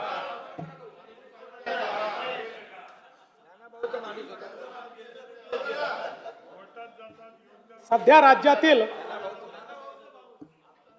राज्यातील सर्व जिल्ह्यांमध्ये एकल महिलांचे सर्वेक्षण चालू असून ते पूर्ण झाल्यानंतर त्याचे उचित विश्लेषण करून एकल महिलांच्या कल्याणासाठी सुयोग्य धोरण आणले जाईल. महाराष्ट्र ग्रामीण जीवनोन्नती अभियानाअंतर्गत आत्तापर्यंत सुमारे 37 लाख लखपती दिदी झाल्या आहेत. सन 2026-27 मध्ये आणखी 25 लाख बहिणींना लखपती दिदी करण्याचे उद्दिष्ट आहे. महाराष्ट्र राज्य ग्रामीण जीवनोन्नती अभियानाअंतर्गत स्थापन करण्यात आलेल्या महिला स्वयंसहायता समूहांच्या वस्तू व उत्पादन विक्रीसाठी हक्काची बाजारपेठ मिळवून देण्याकरता पहिल्या टप्प्यामध्ये 13 जिल्ह्यांमध्ये उमेद मॉल जिल्हा विक्री केंद्र उभारणीस मान्यता देण्यात आलेली आहे. उपक्षेत्र दुसरे, शिक्षण व कौशल्य विकास. राज्यात 100% मूलभूत साक्षरता व संख्याज्ञान व 80%हून अधिक पदवीधरांसाठी रोजगार निर्मितीचे उद्दिष्ट आहे. राष्ट्रीय व आंतरराष्ट्रीय विद्यार्थ्यांना आकर्षित करण्यासाठी 8 ते 10 शैक्षणिक शहरांची उभारणी करणे, युवकांना उद्योग केंद्रीय आणि कौशल्य विकास शिक्षणाद्वारे सुसज्जित करणे, नवोन्मेष आणि उद्योजकतेला प्रोत्साहन देणारे प्रतिभा केंद्र निर्माण करण्याचे नियोजित आहे. नवी मुंबई आंतरराष्ट्रीय विमानतळाच्या परिसरात भारतातील पहिली आंतरराष्ट्रीय दर्जाची एज्युसिटी विकसित करण्यात येत आहे. यामध्ये USA, UK, ऑस्ट्रेलिया व इटली या देशातील 6 आंतरराष्ट्रीय विद्यापीठांशी सामंजस्य करार करण्यात आले आहेत. या सर्व विद्यापीठांचे अभ्यासक्रम याच वर्षी सुरू होणार असून या उपक्रमांमुळे राज्यात राष्ट्रीय व आंतरराष्ट्रीय विद्यार्थी ज्ञानार्जना करता येतील. अमरावती शहरातील शिक्षण विभागाची सर्व कार्यालये एकत्रित आणण्यासाठी डॉक्टर पंजाबराव देशमुख शैक्षणिक संकुलाची उभारणी करण्यात येईल.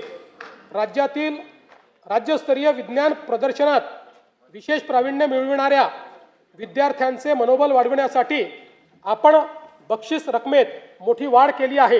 विद्यार्थ्यांमध्ये विज्ञानाची ओढ निर्माण करण्यासाठी मुख्यमंत्री विज्ञान वारी उपक्रमाअंतर्गत विद्यार्थ्यांना इस्रो आणि अमेरिकेतील नासा या जगप्रसिद्ध संस्थांना भेट देण्याची संधी उपलब्ध करून देण्यात येणार आहे.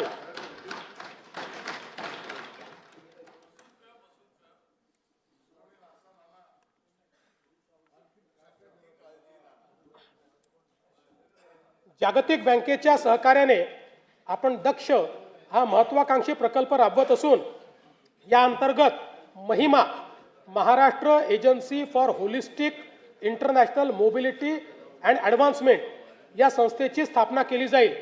या माध्यमातून आपल्या तरुणांना परदेशातील नोकऱ्यांसाठी आवश्यक भाषा कौशल्य प्रशिक्षण आणि आर्थिक मार्गदर्शन दिले जाईल. राज्यातील समुपदेशन सेवांचा विस्तार व अधिक संघटित व्यवस्था निर्माण करण्यासाठी 36 नवदिशा केंद्रे स्थापन करण्यात येतील. मला सांगताना अभिमान वाटतो की केंद्र सरकारच्या आकडेवारी अनुसार महाराष्ट्र आज देशाचे स्टार्टअप कॅपिटल ठरले आहे.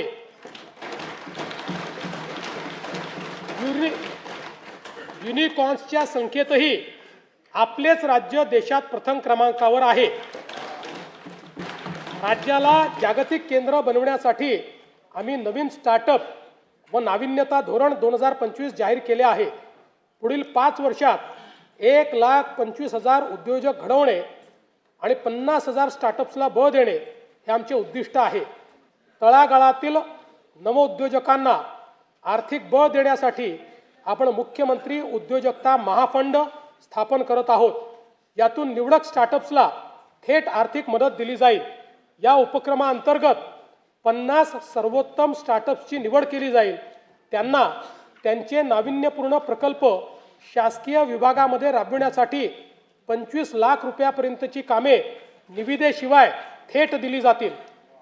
चर्मकला डिझाईन व उत्पादन अद्ययावत केंद्र बांद्रा मुंबई येथे स्थापन करण्याचे प्रस्तावित आहे. यामध्ये नाविन्यता आणि उद्योजकता केंद्रासह सर्व सुविधा असलेली बहुमजली इमारत बांधण्याचे प्रस्तावित आहे. आदिवासी जमातीतील युवांना नाविन्यतेवर आधारित उद्योजक आणि उद्योग निर्माते बनवण्यासाठी राज्यात Bharat innovation research startup for आत्मनिर्भरता म्हणजे बिरसा ही योजना राबविण्यास मान्यता देण्यात आली आहे. उपक्षेत्र तिसरे आरोग्य. सर्व स्तरावरील नागरिकांसाठी सुलभ, किफायतशीर व गुणवत्तापूर्ण आरोग्य सेवेची सुनिश्चिती करणे व त्याद्वारे राज्यातील नागरिकांचे सरासरी आयुर्मान वाढविणे यासाठी आरोग्य सेवांचा विस्तार करून ती शेवटच्या टप्प्यापर्यंत सर्व नागरिकांना पोहोचवण्याचे उद्दिष्ट आहे. विशेषज्ञ आरोग्य सेवा आणि संशोधनासाठी परिसंस्था म्हणून मेडिसिटीज स्थापन करण्याचे उद्दिष्ट आहे.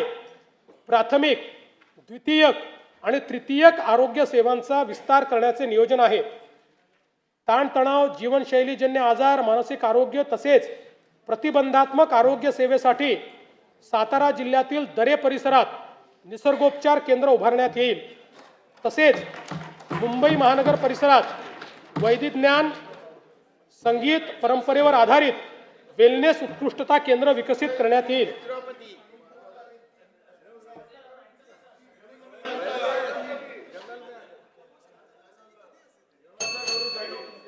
तुम्ही भेट द्यायला या म्हणजे तुम्हाला समजेल. कर्करोग, मधुमेह व हृदयविकार यासारख्या आजारांचे लवकर निदान करण्याकरता एशियाई विकास बँकेच्या सहाय्यतेतून ग्रामीण भागात दरवर्षी तपासणी मोहीम राबवण्यासाठी 4,500 कोटी रुपये किमतीची प्रगती योजना प्रस्तावित आहे. राज्यातील 29 महानगरपालिका, 247 नगरपरिषदा आणि 147 नगरपंचायतीमध्ये राष्ट्रीय आरोग्य कार्यक्रम व आरोग्य विभागाच्या सर्व गुणवत्तापूर्ण सुविधा देण्याकरता समन्वय साधणे व कामकाजाचे संनियंत्रण करण्यासाठी शहरी आरोग्य आयुक्तालयाची स्थापना करण्यास मान्यता देण्यात येत आहे. राज्यात डिजिटल सार्वजनिक आरोग्य परिसंस्था निर्माण करण्यासाठी महाराष्ट्र डिजिटल आरोग्य तंत्रज्ञान अभियान राबविण्यात येईल. यामुळे रिअल टाइम डॅशबोर्डच्या आधारे प्रभावी निर्णय प्रक्रिया आणि संनियंत्रण करणे शक्य होईल. आयुष्यमान भारत प्रधानमंत्री जनारोग्य योजना व महात्मा फुले जनारोग्य योजनेअंतर्गत उपचार संख्येत 1,356 वरन 2,399 इतकी वाढ करण्यात आलेली आहे. जवळपास 1,000 आजार त्यात वाढवले आहेत.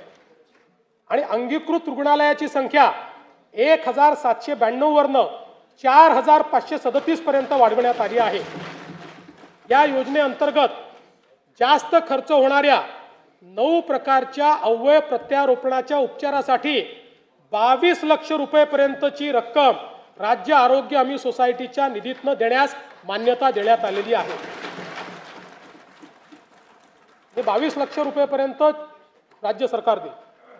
सार्वजनिक आरोग्याच्या सर्वंकष उन्नतीसाठी एम्स व IIMच्या धर्तीवर उच्च गुणवत्तेच्या प्रशिक्षण व संशोधनासाठी नागपूर येथे भारतीय सार्वजनिक आरोग्य संस्थेच्या सहकार्याने महाराष्ट्र सार्वजनिक आरोग्य संस्था स्थापन करण्यात येईल. राज्यात 35 शासकीय वैद्यकीय महाविद्यालय कार्यान्वित आहेत. त्यापैकी नव्याने मान्यता दिलेल्या 11 महाविद्यालयांची बांधकामे विविध टप्प्यावर आहे. स्वामी रामानंद तीर्थ ग्रामीण शासकीय वैद्यकीय महाविद्यालय अंबाजोगाई या संस्थेच्या इमारतीच्या एकत्रीकरणाकरता बृहद आराखडा तयार करण्यात आला आहे. राज्यात विविध जिल्हा आरोग्य संस्थांची बळकटीकरणाची कामे सुरू असून त्यासाठी आवश्यक निधी उपलब्ध करून देण्यात येईल. बीड येथील जिल्हा रुग्णालयाच्या विस्तारीकरणासाठी 360 खाटांचे रुग्णालय बांधकाम, नर्सिंग कॉलेज व वसतिगृहाचे काम प्रस्तावित आहे. उपक्षेत्र चौथे सॉफ्ट पॉवर. राज्यास भाषा, कला, क्रीडा व संस्कृतीचा समृद्ध वारसा लाभलेला आहे.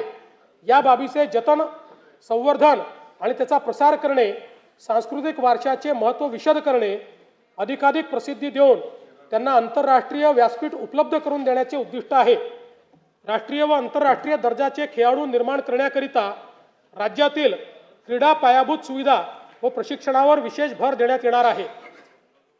नाशिक व त्र्यंबकेश्वर येथे सन 2027 मध्ये सिंहस्थ कुंभमेळा संपन्न होणार आहे.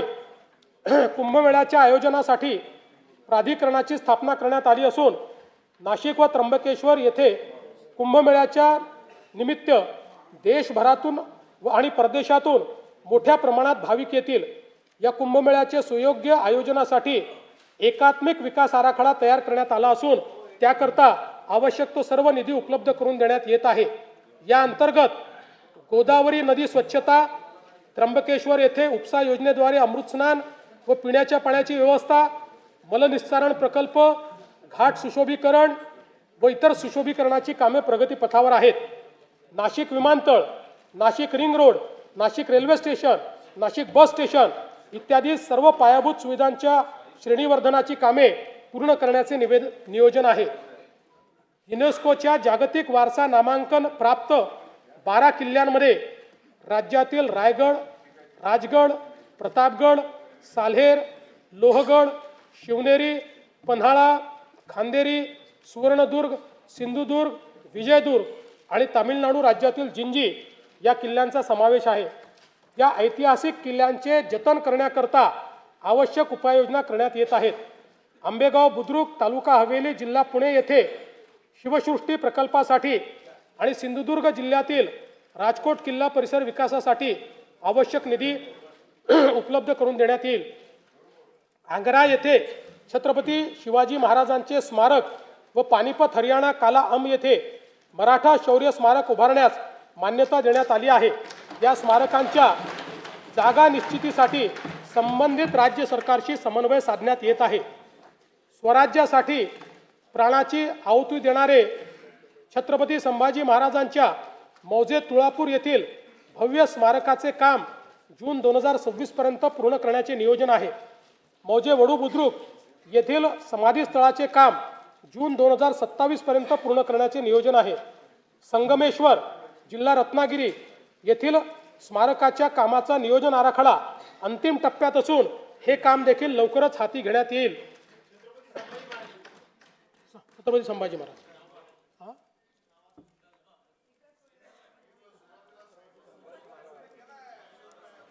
त्याच्यात धर्मवीर स्वराज्य रक्षक म्हणायचं राहिलं ते आता ऍड करतो. धर्मवीर स्वराज्य रक्षक छत्रपती संभाजी महाराज.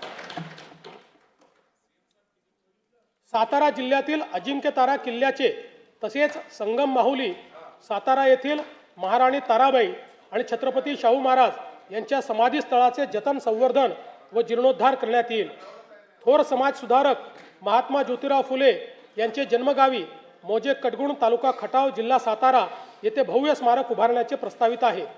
ज्ञानज्योती सावित्रीबाई फुले यांचे जन्मगाव नायगाव, तालुका खंडाळा, जिल्हा सातारा येथे स्मारक व महिला प्रशिक्षण केंद्र उभारण्याची साठी मान्यता देण्यात आली आहे. मराठी भाषेतील साहित्य व ग्रंथ अन्य भाषांमध्ये तसेच अन्य भाषातील दर्जेदार साहित्य मराठी भाषेमध्ये अनुवादित करण्यासाठी यशवंतराव चव्हाण महाराष्ट्र अनुवाद अकादमी स्थापन करण्याचे प्रस्तावित आहे. वनसंपदेने समृद्ध चंद्रपूर जिल्ह्यातील बल्लारपूर येथील सागवान वारशाचे जतन, संशोधन व जनजागृतीसाठी टिंबर म्युझियम व झायलेरियम उभारण्याचे प्रस्तावित आहे.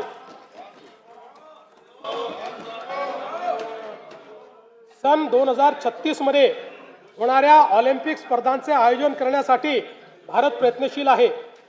राज्यातून जास्तीत जास्त खेळाडूंनी ऑलिम्पिकमध्ये सहभाग नोंदवावा याकरिता मिशन लक्ष्यवेध योजनेअंतर्गत athletics, badminton, boxing, weightlifting, hockey, कुस्ती, archery, shooting, rowing, sailing, lawn tennis व टेबल टेनिस या 12 खेळांचे राज्यस्तरावर 8 हाय परफॉर्मन्स सेंटर सुरू करण्यात आले आहेत. आणखी 4 अशाच प्रकारचे केंद्र सुरू करण्यात येतील.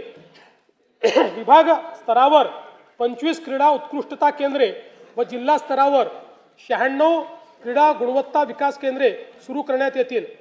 राज्य, विभाग, जिल्हा व तालुकास्तरीय क्रीडा संकुलाच्या विकासासाठी आवश्यक निधीची तरतूद करण्यात आली आहे. स्तंभ 4 सुशासन व गतिमानता. उपक्षेत्र 1 प्रशासन. आर्थिक व सामाजिक गरजानुसार प्रशासकीय व्यवस्थेची पुनर्रचना करणे.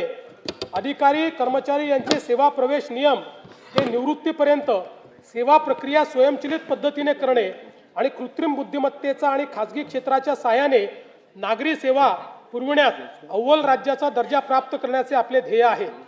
विकसित महाराष्ट्र 2047 कडे वाटचाल करीत असताना पारदर्शक, गतिमान आणि उत्तरदायी सुशासनाचे उद्दिष्ट साध्य करणे आवश्यक वाटते.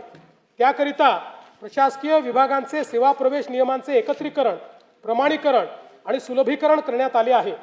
महायुती सरकार स्थापन झाल्यानंतर आत्तापर्यंत 1,20,000 पदभरती करण्यात आली असून पुढील कालावधीत टप्प्याटप्प्यात महाराष्ट्र लोकसेवा आयोग व इतर यंत्रणाच्या माध्यमातून आणखी 75,000 पदांची पदभरती करण्यात येणार आहे.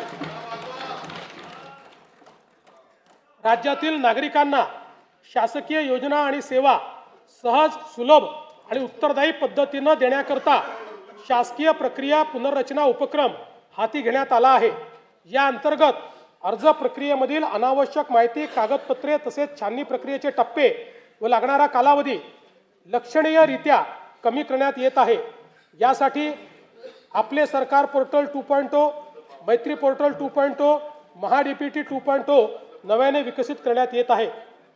नागरिकांच्या मालमत्तांमधील वाद कमी करणे, मालमत्ता हस्तांतरणामधील गैरव्यवहारांना प्रतिबंध करणे आणि मालमत्तांच्या हक्काचे संरक्षण करण्यासाठी महाराष्ट्र भूमी मालकी हक्कधारी अधिनियम आणण्यात येईल.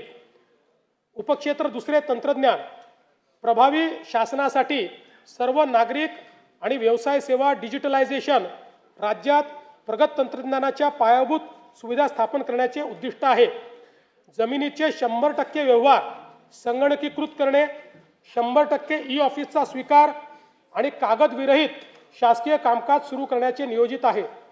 प्रभावी धोरण निर्मिती, जलद निर्णय प्रक्रिया तसेच उत्तरदायित्व सुनिश्चित करण्याच्या दृष्टीने पुरेशा मनुष्यबळासह इलेक्ट्रॉनिक्स, माहिती तंत्रज्ञान व कृत्रिम बुद्धिमत्ता विभाग हा स्वतंत्रपणे स्थापित करण्यात येणार असून त्या सहाय्यक म्हणून आयुक्तालय तसेच स्वतंत्र माहिती तंत्रज्ञान संवर्ग कार्यान्वित करण्यात येईल.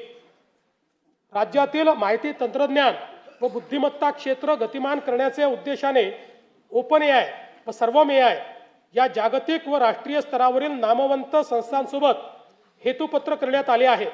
तसेच IIT मुंबई आणि भारत जेन यांच्या समवेत शासनाने सामंजस्य करार केला आहे. कृत्रिम बुद्धिमत्ता, क्वांटम संगणन, ड्रोन, स्वयंचलित वाहन व डीप टेक यासारख्या अत्याधुनिक तंत्रज्ञान क्षेत्रात राज्याला जागतिक दर्जाचे केंद्र म्हणून विकसित करणे तसेच संशोधन, नवोन्मेष व उच्च मूल्य उत्पादनाची परिसंस्था निर्माण करणे या हेतूने राज्यात विशेष धोरण अंमलात आणण्यात येणार आहे. विकसित महाराष्ट्र 2047 या दृष्टिकोनाशी सुसंगत सायबर सुरक्षा धोरण राबविण्याचे प्रस्तावित आहे.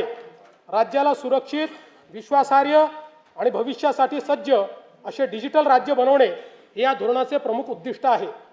राज्याच्या सार्वभौम डेटाची आणि अनुप्रयोगाची सुरक्षितता सुनिश्चित करण्यासाठी अत्याधुनिक स्टेट डेटा सेंटर स्थापन करण्यात येईल. राज्यात महाराष्ट्र जिओ टेक्नॉलॉजी ॲप्लिकेशन सेंटरची स्थापना करण्याचा निर्णय घेण्यात आला आहे. राज्याच्या आर्थिक विकासासाठी राष्ट्रीय स्तरावरील उपक्रमांचे कार्यक्षम व प्रभावी पद्धतीने नियोजन करून त्याच्या अंमलबजावणीचे कार्य हे केंद्र करेल. उपक्षेत्र तिसरे, सुरक्षा, गुन्हे तपासणी तसेच आपत्ती प्रतिरोधकता व रस्ते सुरक्षा सक्षम करणे हे उद्दिष्ट साध्य करण्याकरता अद्ययावत फौजदारी कायदे संहितेच्या अंमलबजावणीस गती देण्यात येत आहे. तंत्रज्ञानावर आधारित पोलीस व्यवस्था, पोलीस नोंदीचे 100% डिजिटलायझेशन, सक्षम CCTV यंत्रणा, सर्व जिल्ह्यामध्ये प्रगत न्यायवेदक सायबर केंद्र कार्यान्वित करणे आणि ITMS सारख्या आधुनिक तंत्रज्ञानाचा सुयोग्य वापर करून नागरिकांना सुरक्षा प्रदान करण्याचे नियोजन आहे. मानव वन्यजीव संघर्ष निवारणाकडे राज्य शासनाने गांभीर्याने लक्ष दिले असून या समस्येवर कायमस्वरूपी तोडगा काढण्यासाठी विविध उपाययोजना राबविण्यात येणार आहेत. वन्यजीवांच्या हालचालीची पूर्वसूचना देण्यासाठी कृत्रिम बुद्धिमत्ता प्रणालीचा वापर, रात्रीच्या गस्तीसाठी विशेष थर्मल ड्रोन आणि कमांड अँड कंट्रोल सेंटर आणि सौर कुंपण योजना यासाठी निधी उपलब्ध केला जाईल. हे जे मध्ये बोलत असतील त्यांचे पैसे कट केले जातात. मग इकडेच बघितलं, इकडे नाही, मध्ये मध्ये त्यांचं बजेट कट केलं जाईल.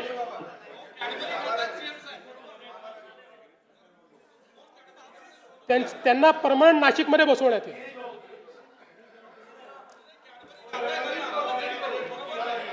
विकसित महाराष्ट्र 2047 उपक्रमाअंतर्गत स्मार्ट पोलिसिंग आणि न्यायदानासाठी अत्याधुनिक तंत्रज्ञानाचा वापर वाढविण्यासाठी महाराष्ट्र पोलीस दलाकरता बॉडी वोर्न कॅमेरा उपलब्ध करून देण्याबाबतची कारवाई 3 वर्षात टप्प्याटप्प्याने करण्यात येईल. राज्यात 21 पथदर्शी फिरती न्यायवेधक वाहने लोकार्पित करण्यात आली असून सायबर सुरक्षा स्थिती आणि नागरिकांची सुरक्षा सुधारण्याकरता महाराष्ट्र सायबर गुन्हे सुरक्षा महामंडळ कार्यान्वित करण्यात आले आहे. नैसर्गिक व मानवनिर्मित आपत्तीचे सौम्यीकरण करण्यासाठी संशोधनात्मक अभ्यासपूर्ण व्यवस्थापनाकरता राज्यात राज्य आपत्ती व्यवस्थापन संस्था मिहान नागपूर येथे स्थापित करण्यास मान्यता देण्यात आली आहे. राष्ट्रीय आपत्ती प्रतिसाद दलाच्या धर्तीवर राज्य आपत्ती प्रतिसाद दलाची स्थापना करून त्यांच्या 4 तुकड्या स्थापन करण्यास मान्यता देण्यात आली आहे. उपक्षेत्र 4 वित्त. डर मुझे भी लगा फासला देखकर, डर मुझे भी लगा फासला देखकर, पर मैं बढ़ता गया रास्ता देखकर. खुद ब खुद मेरे नजदीक आती गई मेरी मंजिल मेरा हौसला देखकर.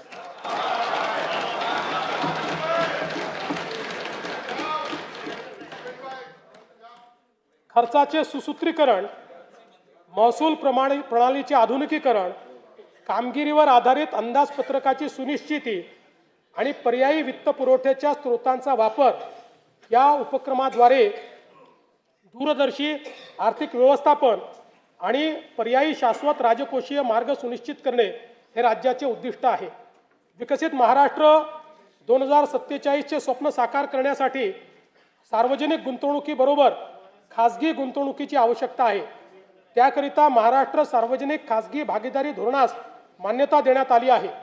या धोरणामुळे राज्यातील पायाभूत सुविधांच्या विकासासाठी मोठ्या प्रमाणावर भांडवल उपलब्ध होऊन अर्थव्यवस्थेला गती मिळेल.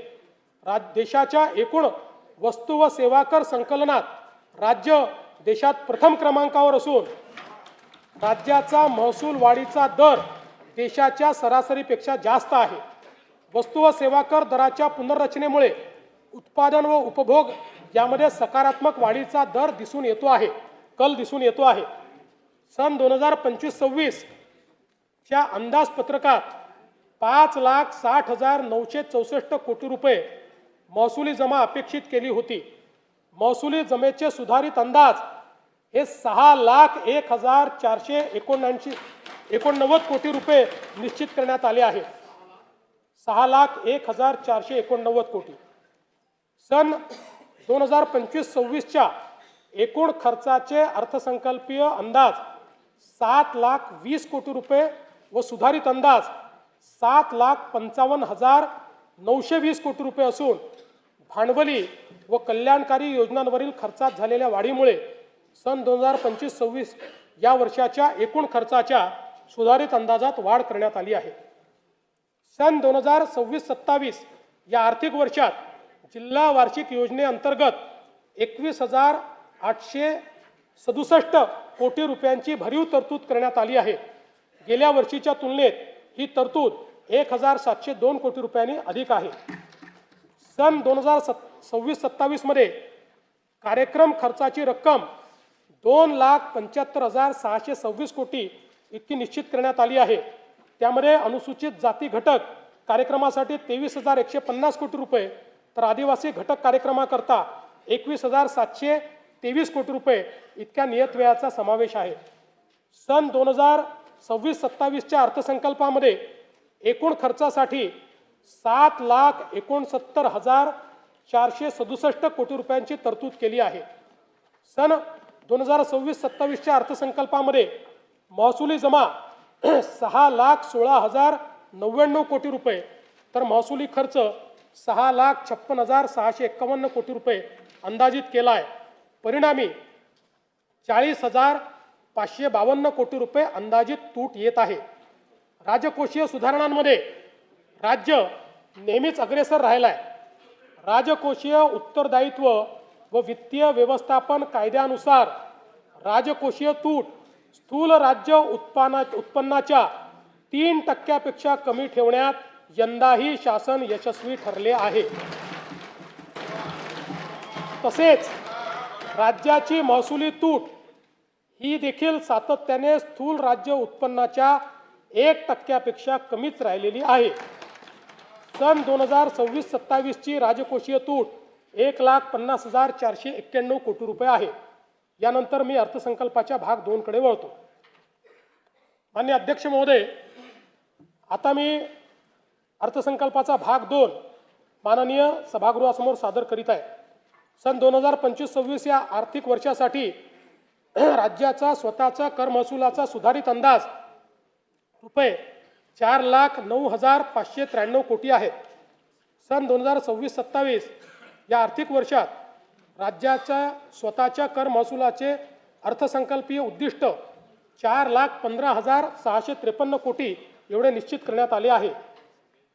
एक BS4 व त्यावरील प्रदूषणाची मानके असलेले वाहन निष्कासित करून नवीन वाहन खरेदी करताना मोटर वाहन करामध्ये 16% व BS3 व त्याखालील प्रदूषणाची मानके असलेले वाहन निष्कासित करून नवीन वाहन खरेदी करताना मोटर वाहन करामध्ये 30% सूट देण्याचे प्रस्तावित करण्यात येत आहे।